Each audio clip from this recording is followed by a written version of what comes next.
সবথেকে গুরুত্বপূর্ণ তত্ত্ব কোনটা? প্রথম হলো সময়। জন্ম থেকে মৃত্যু পর্যন্ত এই যে সময়, এটাই তো হলো জীবন।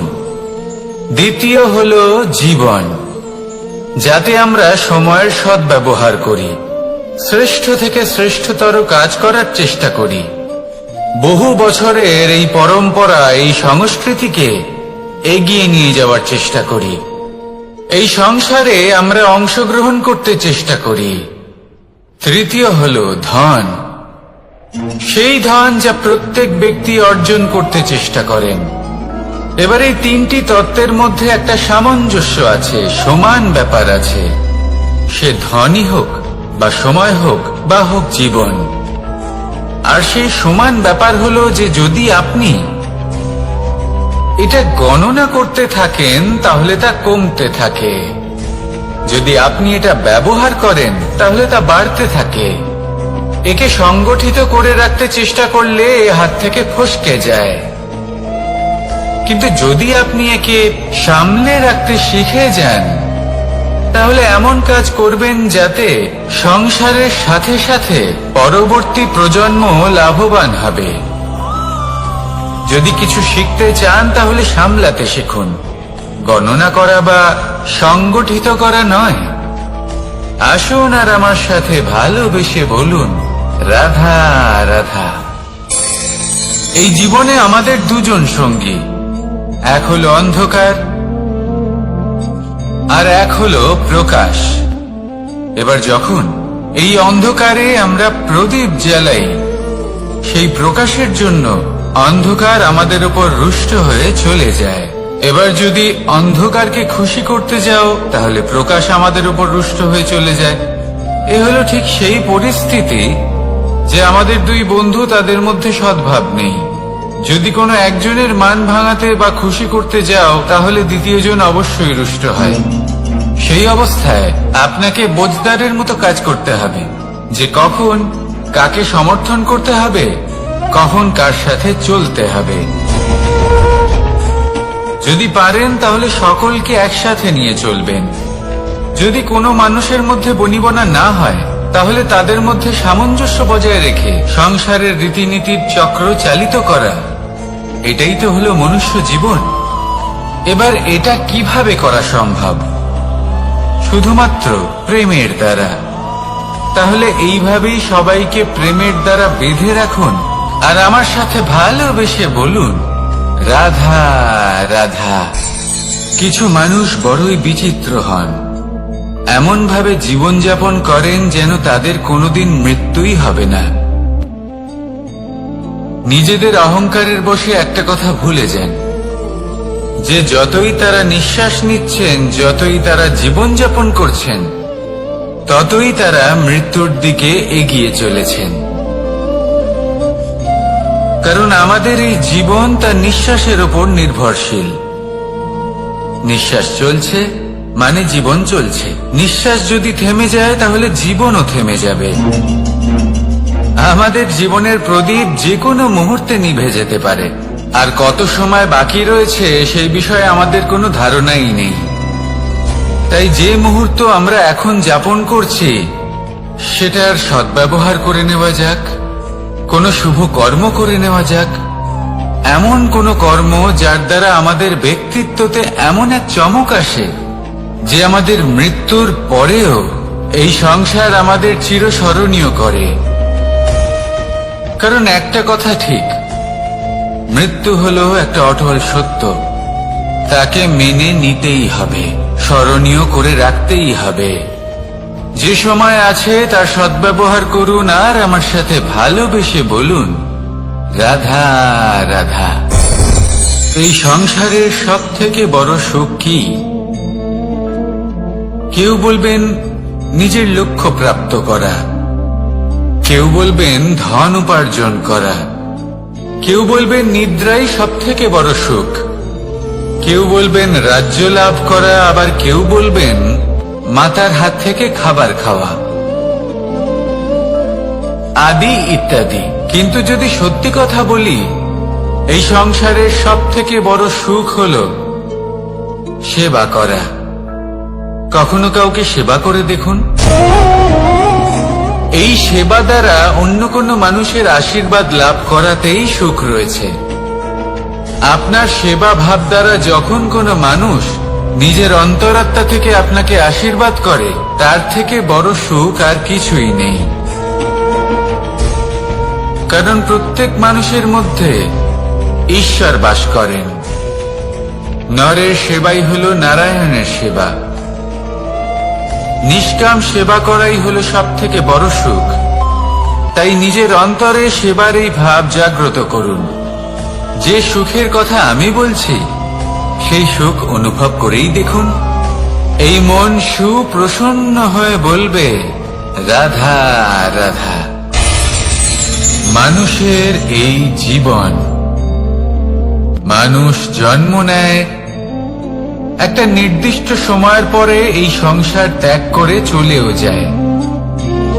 এবার শুধু এটাই আবশ্যক নয় যে এই জীবনকালকে আপনি যাপন করবেন, শুধু এটাই গুরুত্বপূর্ণ নয়। আবশ্যক এবং গুরুত্বপূর্ণ হলো এটা যে এই জীবনকালে আপনি এমন কিছু করেন যাতে এই সংসারের মঙ্গল হয়, যাতে এই সংসার আপনাকে মনে রাখে, আপনার থেকে প্রেরিত হয়, আপনার মতো হতে চায়। প্রত্যেক বছর আপনার জন্মতিথির অপেক্ষা করে, এমন ভাবে আপনার জন্মদিন পালন করে যাতে সেটা মহোৎসবের আকার ধারণ করে। এবার এই জন্মদিন এমনি এমনি মহোৎসবে পরিণত হয় না।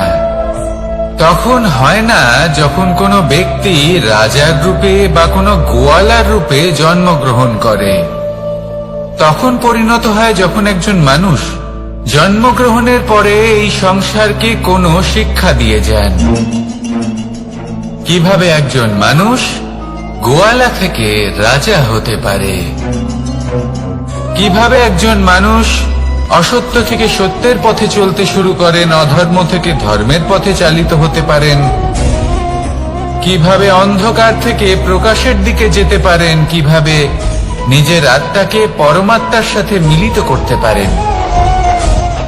তা সে রামনবমী হোক বা জন্মাষ্টমী হোক, তাদের জীবনের সাথে জড়িত প্রত্যেক মুহূর্ত একটা পরবের আকার ধারণ করে। তাহলে আপনিও এইভাবে নিজের জীবন যাপন করতে থাকুন। এই সংসারে শুধু ভালোবাসা বিতরণ করুন, কিছুটা এমন ভাবে বিতরণ করুন যাতে আপনি এই সংসার থেকে চলে যাওয়ার পরেও এই সংসারে আপনি শুধুই ভালোবাসা বিতরণ করতে পারেন। যদি আপনি এরকম করেন, সংসারকে প্রেরণা দেন, তাহলে আপনার জীবনও রাধা কৃষ্ণের প্রেমের মতোই অলৌকিক এবং দৈব হয়ে উঠবে। আসুন আর আমার সাথে ভালোবেসে বলুন, রাধা রাধা। আপনি এটা শুনে থাকবেন যে ছোট্ট একটা বালক, সে ঈশ্বরের প্রতিরূপ হয়। কিন্তু এমন কেন বলা হয় তা কি আপনি কখনো ভেবে দেখেছেন? আমি আপনাকে বলছি। কোন একটা ছোট্ট বালককে দেখুন, সে কি করে? সকলকে সমান চোখে দেখে। ওর মনে না কোনো ছলনা রয়েছে, না কোনো কপটতা, না অহংকার রয়েছে, আর না কোনো বিষয় নিয়ে কোনো চিন্তা। সকলকে সে সমান চোখে দেখে আর নিজের মধ্যেই প্রসন্ন থাকে, সকল বিকার থেকে মুক্ত। এগুলোই তো সেই গুণ সেই বালকের মধ্যে, যা হলো ঈশ্বর স্বরূপ। এবার ভেবে দেখুন, যদি প্রত্যেকটা মানুষ এই ছোট বালকের মতো সেই সব গুণ নিজের মধ্যে জাগ্রত করে তোলে, তাহলে কি হবে? তারাও ঈশ্বর তুল্য হয়ে উঠবে। তাই আপনিও এটাই করুন, নিজের মনকে বিকার মুক্ত করুন সেই ছোট্ট বালকের মতো। মনের মধ্যে না কোনো চিন্তা রাখবেন, না মোহ, না ক্রোধ, না কোনো রকমের ছলনা বা কপটতা। সবাইকে সমান চোখে দেখুন আর নিজের মনেই প্রসন্ন থাকতে শিখুন। এই মন প্রেমময় হয়ে বলবে, রাধা রাধা। মানুষের জীবন বড়ই বিচিত্র হয়। যেই মুহূর্তে জন্ম নেয় একটা প্রতিস্পর্ধায় প্রবেশ করতে থাকে। মানুষ জন্ম নেয় আর প্রতিস্পর্ধা শুরু হয়ে যায় ভাই এবং বোনের মধ্যে সর্বশ্রেষ্ঠ হবার, সবার থেকে এগিয়ে থাকার। তারপরে সে যায় গুরুকুলে। নিজের বন্ধুদের মধ্যে সর্বশ্রেষ্ঠ হওয়ার প্রতিস্পর্ধা শুরু হয়। এবার সেখান থেকে বাইরে বেরিয়ে সংসার জীবনে প্রবেশ করে ধন উপার্জনের প্রতিস্পর্ধা শুরু হয়। তা সে যুদ্ধই হোক বা কলা হোক, এই প্রতিস্পর্ধা কখনোই আমাদের পিছু ছাড়ে না। তাই যদি প্রতিস্পর্ধা করতেই হয়, তাহলে আমরা মানুষকে সাহায্য করার প্রতিস্পর্ধা কেন করব না? এমন এক প্রতিস্পর্ধা যাতে যে কেউ জিতুক বা যে কেউ হারুক না কেন, লাভ সকলের হবে। সকলের মধ্যে প্রেম বিতরণ করতে থাকুন, এইভাবেই আনন্দ বিতরণ করতে থাকুন, আর আমার সাথে ভালোবেসে বলুন, রাধা রাধা। দু রকমের প্রাকৃতিক বেগ থাকে। প্রথম হলো বর্ষা। যখন এর বর্ষণ হয় তখন মাটিকে শীতল করে নতুন ফসল ফলায়। আর দ্বিতীয় হয় পবন, যা আমাদের সর্বদা শ্বাসবায়ু প্রদান করে। অশান্ত এই মনকে শান্তি প্রদান করে, এই ক্লান্ত শরীরে স্ফূর্তি প্রদান করে। আমাদের জীবনে যত আবেগ আছে তা হয় বর্ষার মতো হওয়া উচিত, নয় হওয়া উচিত পবনের মতো। ক্রোধ, মতভেদ, বিবাদ এগুলো হওয়া উচিত বর্ষার মতো। অর্থাৎ কিছু সময় পরে যেন এরা নিজে থেকেই ছিন্ন ভিন্ন হয়ে চলে যায়। আর যদি পবনের মতো কোনো আবেগ থাকা উচিত, তা হলো প্রেম, যা সর্বদা শ্বাসবায়ু প্রদান করে, সবসময় সাথে থাকে। একে আমরা অনুভব করতে পারি না, কিন্তু এ আমাদের অনুভব করার জন্য প্রাণবায়ু প্রদান করে। আর যখন চক্রবাতের মতো সে ভয়ঙ্কর হয়ে ওঠে, তখন সমগ্র সংসার বদলে দেয়। এর সারমর্ম একটাই, শক্তি। মতভেদ, ক্রোধ, বিবাদের মধ্যে নেই। শক্তি যদি থাকে, তা আছে প্রেমের মধ্যে। তাই এই প্রেমকে মনের মধ্যে রাখুন আর আমার সাথে বলুন, রাধা রাধা। প্রত্যেকটা মানুষ আলাদা হয় আর অত্যন্ত বিশেষ হয়। প্রত্যেক মানুষ ভিন্ন ভিন্ন পরিবেশে পালিত হয়, বড় হয়। প্রত্যেকের নিজস্ব চিন্তা ভাবনা থাকে, নিজস্ব বিচারধারা থাকে। যখন অনেক ভিন্ন বিচারধারা একত্রিত হয়ে যায়, তখন শুরু হয় বিবাদ। এবার এই বিবাদের সময় আপনি দেখবেন, দুই ব্যক্তি যাদের মধ্যে এই বিবাদ হচ্ছে, সবসময় এটা প্রমাণ করতে চান যে তার সামনের ব্যক্তি এবং তার ভাবনা, তার বিচারধারা বা তার বক্তব্য হলো অনুচিত। এবার এটাই যদি প্রেম পূর্বক রূপে আপনি ভেবে দেখতে চেষ্টা করেন যে সামনের ব্যক্তিটির বক্তব্য, তার মানসিকতা আসলে কি, তাতে উচিত ঠিক কি, সেটা আমরা বুঝতে পারি। একদিকে হলো এই বিবাদ, যা আপনাকে সামনের ব্যক্তিটিকে অনুচিত প্রমাণ করতে বাধ্য করে। আর অন্যদিকে হলো প্রেম, যা সামনের ব্যক্তিটির যুক্তি বুঝতে সাহায্য করে, তাতে উচিত কি রয়েছে সেটা বুঝতে বাধ্য করে, তাকে মহান হয়ে ওঠার পথে অগ্রসর হতে বাধ্য করে। তাই এই বিবাদকে ত্যাগ করুন আর প্রেমকে আপন করে নিন, আর এই প্রেম ভাব নিয়ে বলুন, রাধা রাধা। এই সংসারে বড়ই বিচিত্র এক শব্দ আছে, মূল্য। এর প্রয়োগ আমরা জীবনেও করে থাকি, আবার ব্যবসাতেও করে থাকি। একজন উদ্যোগপতি সবসময় বলেন, ব্যবসার মূল্য সবসময় উচ্চমান হওয়া উচিত, তাতে লাভ বেশি। অন্যদিকে আরেকজন ব্যক্তি যিনি পরোপকারী, যিনি ঈশ্বরের দর্শনের অভিলাষী, তিনি বলেন জীবনের মূল্য সব থেকে উচ্চমান হওয়া উচিত। অনেক সময় মানুষ কি করে থাকেন, ব্যবসার এই মূল্য তা উচ্চতার শিখরে পৌঁছানোর লোভে জীবনের মূল্য নামিয়ে ফেলেন, যেখানে এই সমগ্র সংসার প্রেমের দ্বারা চালিত হয়। প্রেমই হলো এই সংসারের আধার। এবার যদি আপনি প্রেম করতে শিখে যান, তাহলে ব্যবসাতে নিশ্চিত রূপে লাভের সাথে সাথে কীর্তি এবং যশ লাভও করতে পারবেন। তা আমি নিশ্চিত রূপে বলতে পারি, কারণ ব্যবসাতে ওঠা নামা এসব চলতেই থাকে। জীবনকে আপনি যদি একবার উচ্চতায় নিয়ে যেতে পারেন, তাহলে তা কখনোই নামবে না। আসুন আর আমার সাথে ভালোবেসে বলুন, রাধা রাধা। যা বাধা দেয় তা হলো অবরোধ, যা এগিয়ে নিয়ে যায় তা হলো বিকাশ, আর যা ভাগ করে দেয় তা হলো গুণ। আপনি সবাইকে আনন্দ দিন, তার বদলে আপনিও আনন্দ পাবেন। আপনি সবার মধ্যে প্রেম ছড়ান, আপনিও তার বদলে প্রেমই পাবেন। এই দেখুন না, মেঘেদের দেখুন। এই যে মেঘ, এই মেঘের গুণ এইটা নয় যে এরা জল সংগ্রহ করে রাখে।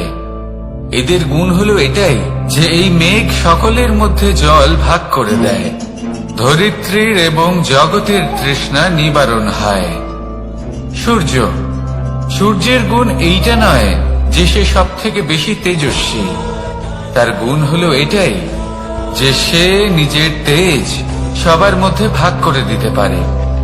ঠিক সেইভাবেই জীবনে আনন্দ, উল্লাস, প্রেম এই সব কিছুই ভাগ করে নিতে শিখুন। এটাই হলো একটা গুণ, আর তার বদলে আপনি দ্বিগুণ আনন্দ, দ্বিগুণ উল্লাস, দ্বিগুণ প্রেম অবশ্যই পাবেন। যদি আপনি এই সবকিছু নিজের কাছেই জমিয়ে রাখেন, তাহলে আপনি নিজের বিকাশে নিজেই বাধা দেবেন। আসুন আর আমার সাথে ভালোবেসে বলুন, রাধা রাধা। আপনি কখনো মাখনের হাঁড়ি ভেঙেছেন? কত আনন্দ পাওয়া যায়। এই মাখনের হাঁড়ি ভাঙলে পুরো মাখন আমাদের গায়ে এসে পড়ে আর মন উচ্ছ্বসিত হয়ে ওঠে। কিন্তু তার জন্য বালগোপালদের কত চেষ্টা করতে হয় সেটা কখনো ভেবে দেখেছেন? প্রথমে বড়ই পরিশ্রম করে একের ওপর এক সাবধানে ওপরে চড়তে হয়, তারপরে ভারসাম্য বজায় রাখতে হয়, পড়ে গেলে হবে না। তারপর এই হাতের দ্বারা সেই মাখনের হাঁড়ি ভাঙতে হয়, তখন মাখন পড়ে। এবার এরকমই কিছু আমাদের জীবনে আমাদের সাথেও হয়। এবার আপনি বলবেন যে মাখনের হাঁড়ি ভাঙার এই প্রক্রিয়া, তার সাথে জীবনের কি সম্পর্ক থাকতে পারে? আসলে আমাদের মনের মাঝেও একটা হাঁড়ি রয়েছে, অহংকারের হাঁড়ি। আর এই অহংকারের হাঁড়ি যখন ভেঙে যায়, তখন প্রসন্ন হবার আনন্দ চতুর্দিকে ছড়িয়ে পড়ে। এই মন, এই আত্মা, এই দুই প্রসন্ন হয়ে যায়। কিন্তু তার জন্য আপনাদেরকেও বালগোপালের মতো চেষ্টা করে যেতেই হবে, ভারসাম্য বজায় রাখতেই হবে মনের মাঝে এবং এই বুদ্ধিতে, ভালো এবং মন্দের মধ্যে, লোভ এবং পরমার্থের মধ্যে। আর তারপর নিজে হাতে অহংকারের এই হাঁড়ি ভেঙে দিতে হয়। দেখুন, যদি ঈশ্বরের সঙ্গ লাভ করতে চান, তাহলে অহংকারের এই হাঁড়ি ভাঙতেই হবে। আসুন আর আমার সাথে ভালোবেসে বলুন, রাধা রাধা। মুঠো হাতের শক্তি বেশি, মুঠো খুললেই তা দুর্বল। তা এমন কি থাকা উচিত এই বন্ধ মুঠোয় যা লাখের সমান? মানসিকতা এবং স্বপ্ন। মানুষ জন্মগ্রহণ করে, তার মানসিকতা সময়ের সাথে উন্নত হয়। মানসিকতা অনুযায়ী সে স্বপ্ন দেখে, আর সেই স্বপ্ন সার্থক করতে সে পরিশ্রম করতে থাকে। কিন্তু খুব গুরুত্বপূর্ণ একটা কথা আছে যা আপনার মনে রাখা উচিত। আপনার এই মানসিকতা, আপনার এই স্বপ্ন, তা যেন আপনার নিয়ন্ত্রণে থাকে। আপনার বন্ধ মুঠোয় যেন এর লাগাম থাকে, আপনি যেন এর প্রভু হন। যদি তা হয় তবেই আপনি লাভবান হবেন। যদি এরা আপনাকে নিয়ন্ত্রণ করতে থাকে, যদি আপনার মুঠো খুলে যায়, না পথ আপনার নিয়ন্ত্রণে থাকবে, না মানসিকতা থাকবে, না স্বপ্ন নিয়ন্ত্রণে থাকবে। আর যদি তাই হয় তাহলে আপনি আপনার ভবিষ্যৎ নষ্ট করে ফেলবেন। তাই নিয়ন্ত্রণ করতে শিখুন নিজের বিচার বুদ্ধি, নিজের মানসিকতা, নিজের স্বপ্নকে। নিজের এই স্বপ্ন পূরণ করুন আর আমার সাথে ভালোবেসে বলুন, রাধা রাধা। এই সংসারের সব থেকে কঠোর ধাতুর মধ্যে একটি হলো লোহা। লোহা দিয়ে আমরা অনেক অস্ত্র শস্ত্র লাভ করি, অনেক বস্তুও লাভ করি। এবার এই লোহাকে কাটার জন্য, একে কোনো আকার দেওয়ার জন্য কি প্রয়োগ করতে হয়? লোহা। এবার এই কথাটা আমরা সকলেই জানি যে লোহার দ্বারাই লোহাকে কাটতে হয়। এবার এই কথা আমি আপনাকে কেন বলছি? এরপরে খুব বড় একটা প্রশ্ন আসে, যা খুব বড় শিক্ষা দিয়ে যায়। এটা কেন হয় যে আমরা একটা লোহা দিয়ে একটা লোহাতে আঘাত করছি, কিন্তু যে লোহা দ্বারা আঘাত করছি তার আকার বদলাচ্ছে না, যার ওপর প্রহার করছি তার আকার বদলাচ্ছে? এতে পার্থক্যটা কোথায়? পার্থক্য হলো তাপমাত্রার। দেখুন, যে লোহাকে আমরা কাটতে চাই তার তাপমাত্রা বাড়াতে হয়, তাকে গরম করতে হয়। আর যে লোহা দ্বারা আমরা আঘাত করতে চলেছি সেই লোহা আমাদের ঠান্ডা রাখতে হয়। অর্থাৎ ঠান্ডা লোহা গরম লোহাকে কেটে দেয়। এবার এই শিক্ষা কি আমাদের জীবনে যথেষ্ট নয়?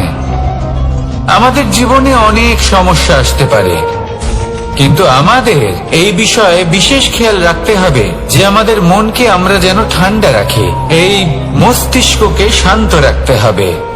যদি আমরা ক্রোধ বা ঈর্ষার আগুনে জ্বলতে থাকি, বিদ্বেষের আগুনে জ্বলতে থাকি, তাহলে আমরাও সেই লোহার মতোই হয়ে যাব যার তাপমাত্রা অত্যন্ত বেশি। তখন যে কেউ এসে আমাদের বিচ্ছিন্ন করে চলে যাবে। মনে রাখবেন, যিনি যত বেশি স্থির বুদ্ধির অধিকারী, যিনি হলেন সব থেকে বেশি শান্ত, তিনি হলেন সব থেকে বেশি বলশালী। তাহলে শান্ত থাকুন আর আমার সাথে ভালোবেসে বলুন, রাধা রাধা। এই সমগ্র সংসারের সব থেকে গুরুত্বপূর্ণ ব্যক্তি কে? স্বয়ং আপনি। নিজের জন্য তো বটেই, তাই না? কারণ যখন আপনি জন্মগ্রহণ করেন, নিজের চোখ খোলেন, এই সংসারে আসেন, তখনই তো এই সংসারকে আপনি দেখতে পান, অনুভব করতে পারেন। এখানকার আবেগ, এখানকার মানুষজন তখন থেকেই অনুভব করেন। যদি আপনি না থাকেন তাহলে এই সংসারের অস্তিত্ব আপনার কাছে শূন্যের সমান, তাই না? আপনি না থাকলে এই সংসারও আপনার কাছে নেই। এবার সবাই বলবেন যে এ তো সত্যি কথা, সেই অনুযায়ী তো আমার স্বার্থপর হওয়া উচিত, অহংকারী হওয়া উচিত, কারণ আমার কাছে আমি তো সবকিছু। দৃষ্টিভঙ্গি পাল্টে দেখুন, আপনার কাছে সব থেকে বেশি গুরুত্বপূর্ণ ব্যক্তি কে? আপনি নিজেই। সেই মানুষটি কেমন হওয়া উচিত একটু ভেবে দেখুন। সব সময় সকলকে সাহায্য করুন, একসাথে মিলে পরিশ্রম করুন, সাহায্য করুন অন্যদেরকে। এটা অতি আবশ্যক। এবং তার থেকেও বেশি গুরুত্বপূর্ণ হলো এটাই যে আপনার মনে যেন কখনো এই বিষয়ে ভয় না থাকে যে আমি আমার প্রিয়জনদের, আমার কাছের মানুষগুলিকে হারিয়ে ফেলব। এই ভয় কখনোই মনের মধ্যে থাকা উচিত নয়। যদি ভয় থাকে তাহলে থাকুক এই বিষয়ে যে সকল মানুষ আমার জীবন থেকে, আমার থেকে দূরে চলে যাচ্ছেন, তাদের বাধা দিতে দিতে আমি যেন নিজেকেই না হারিয়ে ফেলি। নিজের অস্তিত্বকেই না হারিয়ে ফেলি, নিজের ব্যক্তিত্বকে, নিজের বিচারধারাকে, নিজের করুণার শক্তি না হারাই। তাহলে এই ভয় ত্যাগ করুন আর আমার সাথে ভালোবেসে বলুন, রাধা রাধা। মানুষের দুটো রূপ রয়েছে, এক আমাদের এই মুখ যা শুধুই চোখে দেখা যায়, আর দ্বিতীয় আমাদের এই মন যা শুধুমাত্র অন্তরাত্মা দ্বারা দেখা যায়। এবার আমাদের এই মুখ তা ঈশ্বর সকলকেই আগে থেকেই প্রদান করেছেন, কিন্তু এই মন কেমন হবে তা আমাদের জীবনের অনুভূতি এবং আমাদের জীবনের লক্ষ্য এগুলি সুনিশ্চিত করে। অর্থাৎ নেত্র দিয়ে দেখা যায় আমাদের এই মুখ, তা শুধুই এই কারণে প্রয়োজন যাতে সংসার আমাদের দেখতে পায়, আমাদের চিনতে পারে। কিন্তু যদি এই সংসারে আপনি প্রকৃত অর্থে মান সম্মান লাভ করতে চান, তাহলে নিজের অন্তরাত্মাকে আপনাকে বিকশিত করতেই হবে। দেখুন, কথায় আছে এই যে অসুর, তা শারীরিকভাবে উপস্থিত নয়, তা মনের মধ্যে থাকে। যদি এই মন থেকে অসুরকে বের করে দেওয়া যায়, তাহলে শরীরে তা উপস্থিত থাকবেই না। তাই মনকে শুদ্ধ করুন আর আমার সাথে ভালোবেসে বলুন, রাধা রাধা। প্রয়াস, পরিশ্রম, এই শব্দগুলি শুনতে হয়তো ছোট মনে হয়, কিন্তু এর মূল্য অনেকটাই অধিক। এবার প্রয়াসও কিন্তু দুই ধরনের হয়। একটা প্রয়াস তাই যা আমরা নিজের মন থেকে, অন্তর থেকে সমগ্র শক্তি দিয়ে করার চেষ্টা করি। এবারে এই প্রয়াস প্রচেষ্টার নামান্তর। কিছু প্রয়াস এমনও হয় যেমন দ্রুতক্রীড়া খেলা। মানুষ বলেন, আজ একটু প্রয়াস করি, একটু দ্রুতক্রীড়া খেলেই দেখি, যদি বিজয়ী হই তবে ভালো ব্যাপার, যদি না হই তবে আর কখনো খেলবো না। এটাও কিন্তু প্রয়াস, কিন্তু এই প্রয়াস পরিশ্রম নয়। পাণ্ডবদের দেখুন, ওনারা যখন পরিশ্রম করেছিলেন তখন খাণ্ডবপ্রস্থকেও ইন্দ্রপ্রস্থ বানিয়েছিলেন। দ্রুতক্রীড়া খেললেন, সেই মুহূর্তেই ইন্দ্রপ্রস্থ হারিয়ে ফেললেন। পরিশ্রম করলেন, সগৌরবের রাজা হলেন। দ্রুতক্রীড়া খেললেন, তখন এক মুহূর্তে রাজা থেকে নিঃস্ব হয়ে গেলেন। সারমর্ম এটাই যে দ্রুতক্রীড়া কখনো কখনো আপনার মিত্র হতে পারে, কখনো সে আপনাকে বিজয়ী করতে পারে, কিন্তু প্রয়াস এবং পরিশ্রম যখন একসাথে মিলিত হয় তখন তা সর্বদাই আপনার সাথে থাকে। প্রয়াস করতে থাকুন, পরিশ্রম করতে থাকুন, আর আমার সাথে ভালোবেসে বলুন, রাধা রাধা। মানুষ কখনো কখনো সময়কে নিয়ন্ত্রণ করতে চেষ্টা করে, কখনো কখনো সময়ের গুরুত্ব বুঝতে পারে না। এটা ভাবে যে এই কিছু মুহূর্ত কেটে যাক, একে অতিবাহিত করি, তাহলে কি বা হবে, কয়েকটা মুহূর্ত মাত্র। কিন্তু তা নয়। আজকের একটা মুহূর্ত ভবিষ্যতের অনেক বড় পরিবর্তনের ভিত হতে পারে। আজকের একটা মুহূর্ত আপনার ভবিষ্যৎকে উজ্জ্বল করে তুলতে পারে। সেই জন্য ছোট ছোট মুহূর্তগুলিকে অদেখা করবেন না। সময়কে কাজে লাগান, পূর্ণরূপে কাজে লাগান। এবার যদি আপনি কাউকে সাহায্য করতে চান আর সেই কারণেই যদি থেমে থাকেন, তাহলে ঠিক আছে, কারণ আপনি কাউকে সাহায্য করে তার জীবনকে আরো ভালো করে তুলতে চাইছেন, আরো শ্রেষ্ঠ করতে চাইছেন। এই পুণ্য, এই কর্ম ফিরে আপনার কাছেই আসবে আর আপনার জীবনকে শুভ করে তুলবে। কিন্তু যদি আপনি আলস্যের কারণে থেমে থাকেন এবং কিছুই না করেন, সময় নষ্ট করেন, তাহলে কিন্তু একটাই ঘটনা ঘটবে, আপনার ভবিষ্যৎ বিপদগ্রস্ত হয়ে পড়বে, আর কিছুই নয়। সেই জন্য এটা বোঝা প্রয়োজন যে কখন থামতে হবে এবং কেন থামতে হবে। যদি আপনার থামার কারণ এবং সময় অনুচিত হয়ে থাকে, তাহলে আপনার ভবিষ্যৎ কখনোই উচিত হতে পারে না। সেই জন্য সময়কে সম্মান করুন আর পূর্ণ ব্যবহার করতে শিখুন। আর আমার সাথে ভালোবেসে বলুন, রাধা রাধা। জীবনে সবসময় সেটা হয় না যা আমরা চাই, তেমন ভাবে হয় না যেমন ভাবে আমরা চাই। এবার তাতে আমরা দুঃখ পাই, নিরাশ হয়ে পড়ি, ভাগ্যকে দোষ দিই অথবা অন্য কাউকে বা নিজেকে। কিন্তু সত্যটা কি সেটা আমাদের জানতে হবে। এই সংসার নির্মিত হয়েছে পাহাড় দ্বারা এবং পাথর দ্বারা, তাই প্রত্যেক স্থানে ছোট ছোট ছোট ছোট নুড়ি পাথর তো অবশ্যই থাকবে। এগুলো এড়িয়ে যাওয়া সম্ভব নয়, আর এই কথাটা আমরা সকলে জানি। এবার এইভাবেই আমাদের জীবনে নানান রকমের সমস্যা লেগেই থাকে। এর হাত থেকে কোনোভাবেই নিস্তার পাওয়া সম্ভব নয়। একটা সমস্যা এড়াতে যান, দ্বিতীয় চলে আসবে, দ্বিতীয় সমস্যা এড়াতে যান, তৃতীয় চলে আসবে। কিন্তু সমস্যা জীবনে থাকবেই, আর আপনাকে সাহায্য করার জন্যই থাকবে কোনো না কোনো রূপে। আপনার চারপাশে পাথর আছে, এটা আপনার উপর নির্ভরশীল আপনি কি করবেন, কোন পথে অগ্রসর হবেন এবং কিভাবে অগ্রসর হবেন। এবার দেখুন, এটা তো সবসময় সম্ভব নয় যে আপনার পদতলে ফুলের চাদর থাকবে, এটা তো অসম্ভব। সেই জন্য উচিত এটাই হবে যে আপনি পাদুকা পরিধান করে জীবনে অগ্রসর হন।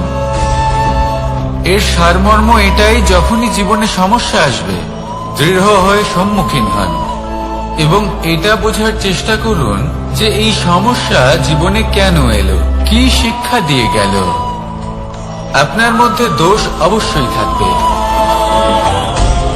তাকে গুণে পরিবর্তিত করুন। এই জীবন আরো বেশি সহজ সরল হবে এবং প্রসন্ন হয়ে বলবে, রাধা রাধা। অনেক মানুষ আমাকে এসে বলেন যে, কানাই তোমার কথাগুলি তো আর কি বা বলি, তোমার কথা কি থেকে কি করে ফেলতে পারে, অসম্ভবকে সম্ভব করে ফেলতে পারে। এত শক্তি তোমার কথাতেই রয়েছে, তো অন্য কিছু করার কোনো প্রয়োজনই কোথায়?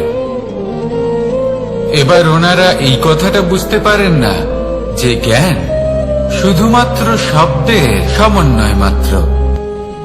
কিন্তু এর অর্থ কি সেটা জানার জন্য অনুভব করা প্রয়োজনীয়, সেই পথে চলা প্রয়োজনীয়। এই অভিজ্ঞতাই আপনাকে অর্থ বুঝিয়ে দেবে। ঠিক যেমন তুমি কর্ম করতে থাকো, ফলের চিন্তা করো না, এটা শুধুই শব্দ। এর সারমর্মটা কি, এর অর্থ কি সেটা বোঝার জন্য সেই পথে আপনাকে অগ্রসর হতেই হবে, সেটা যাপন করতে হবে, কর্ম করতে হবে নিরন্তর। এটা ভাবলে হবে না যে আমি কি আমার কর্মের ফল আদৌ পাবো কিনা, তবেই আপনি এই কথার অর্থ বুঝতে পারবেন। কখনো ভেবে দেখবেন, আমাদের বাড়িতে যারা জ্যেষ্ঠ আছেন, বড় আছেন, আমরা তাদের পুজো করি, তাদের সেবা করি, আমরা তাদের চরণ স্পর্শ করি। কেন? কারণ ওনাদের কাছে আমাদের থেকে অনেক বেশি জীবনের অভিজ্ঞতা থাকে। জীবনে শুধুমাত্র জ্ঞান শোনাটা প্রয়োজনীয় নয়, তা বুঝতে পারা প্রয়োজনীয়। তা যদি যাপন করেন তবেই অভিজ্ঞতা হবে, তবেই প্রকৃত অর্থ বুঝতে পারবেন। তাহলে জ্ঞান শুধু শুনবেন না, বুঝুন, তাকে আচরণে আনুন এবং আমার সাথে ভালোবেসে বলুন, রাধা রাধা। এই সংসারের সব থেকে গুরুত্বপূর্ণ তত্ত্ব কোনটা? প্রথম হলো সময়। জন্ম থেকে মৃত্যু পর্যন্ত এই যে সময়, এটাই তো হলো জীবন। দ্বিতীয় হলো জীবন, যাতে আমরা সময়ের সদ্ব্যবহার করি, শ্রেষ্ঠ থেকে শ্রেষ্ঠতর কাজ করার চেষ্টা করি। বহু বছরের এই পরম্পরা, এই সংস্কৃতিকে এগিয়ে নিয়ে যাওয়ার চেষ্টা করি। এই সংসারে আমরা অংশগ্রহণ করতে চেষ্টা করি। তৃতীয় হলো ধন, সেই ধন যা প্রত্যেক ব্যক্তি অর্জন করতে চেষ্টা করেন। এবার এই তিনটি তত্ত্বের মধ্যে একটা সামঞ্জস্য আছে, সমান ব্যাপার আছে। সে ধনই হোক বা সময় হোক বা হোক জীবন। আর সেই সমান ব্যাপার হলো যে যদি আপনি এটা গণনা করতে থাকেন তাহলে তা কমতে থাকে, যদি আপনি এটা ব্যবহার করেন তাহলে তা বাড়তে থাকে। একে সংগঠিত করে রাখতে চেষ্টা করলে এ হাত থেকে ফসকে যায়, কিন্তু যদি আপনি একে সামলে রাখতে শিখে যান তাহলে এমন কাজ করবেন যাতে সংসারের সাথে সাথে পরবর্তী প্রজন্ম লাভবান হবে। যদি কিছু শিখতে চান তাহলে সামলাতে শিখুন।